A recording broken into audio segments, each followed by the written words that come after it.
জানি না কিছুমান মানুষ কত ফট করে একবারে সাকসেসফুল হয়ে যায় ইউটিউব জগতে। তো আমরা কতদিন ধরে চেষ্টা করতেছি, মোটামুটি 2019 থেকে ট্রাই করতেছি, তো সাকসেস অন্তরি মিলে নাই। না মিলারও কারণ আছে, কারণ আমরা অত ভালো ভিডিও বানিয়ে হারি নাই, অত ভালো কন্টেন্ট বানিয়ে হারি নাই। মোবাইল অত দামিক নাই, মাসের হতে কাম করুন নাকি, তো এত ভালো ভালো মোবাইল আঙ্গ কাছে নাই। কত মানুষের কপাল ভালো, তারা ফট করে, আর কন্টেন্টও খুব ভালো হয় আর কি।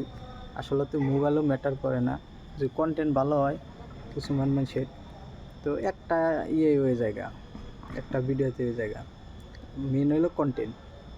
তো যারা যারা কীভাবে এগিয়ে গেতেছে, তারা জানি অল্প অল্প সাপোর্ট করে, জানি ছোটো ছোটো ইউজাররা ফট করে ভালো একটা মোকামে পৌঁছাতে পারে। তো আজকের নিয়ে এটাই, টাটা বাই বাই।